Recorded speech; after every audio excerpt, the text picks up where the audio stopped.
it was almost like a playoff type of a game, early in the season like this. Anytime we play, teams like St. A's and Franklin Pierce, especially this early in the season, both of those teams present a lot of problems in terms of, they have some perimeter players that can really shoot the ball, as you saw tonight with the kid number 30, Baton, and I thought we didn't take them as serious as we should have in the first half. I thought we were trading baskets, and they were a desperate team. They had a couple blemishes going in, and we knew they were going to come out, but it's one thing talking about it and one thing going out and executing it.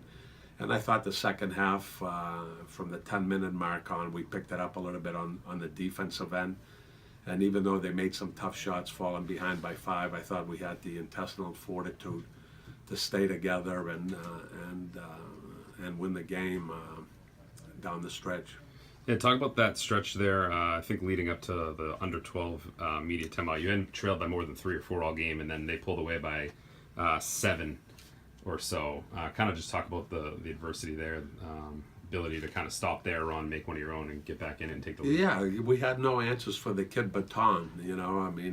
Anytime anybody makes those type of shots, he was making NBA threes, and when we were chasing him, he has the ability to go by you, and they're well balanced. Their point guard, is as good as anybody in Division II in the country. And, both of those kids presented a lot of matchup problems. And I thought we settled down a little bit, kept the ball in front of us. And, we made some plays down the stretch. I thought Dimitri made a nice drive to the basket to put us up. And I thought, Chris's block solidified the game for us, when they almost had like a naked layup on him and he came out of nowhere to block it. So we made plays on both ends of the floor, made our free throws, and it's another good victory for these kids because, nothing was easy so far. Both St. A's and Bridgeport before this team made runs at them. Franklin Pierce did tonight, and I just got to give these kids a lot of credit by hanging in there, staying within themselves and believing in themselves and pulling out, a tough league win.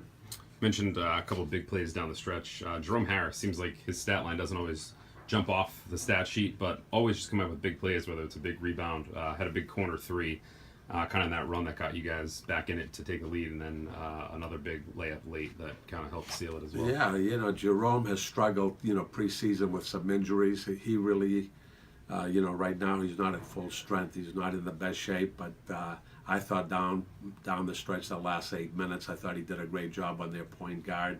I thought he got a couple key rebounds and the big 3 that he hit, and he's capable of doing that on a consistent basis. And once he gets healthy, hopefully this break that we have for the next 2 or 3 days can give him some rest, and hopefully also we can get Day back to give us another person on both ends of the floor.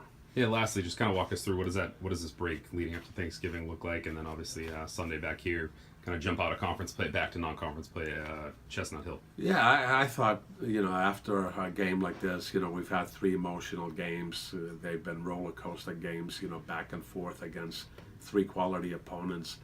And it's a lot. It's tough not only on the players but also on the coaching staff. I think right now we need a break for a couple of days away from basketball. I hope they enjoy their time together with their families, and we're back at it on Friday, and Sunday we play a non-conference game. So we just need to build on the positives from these 3 games.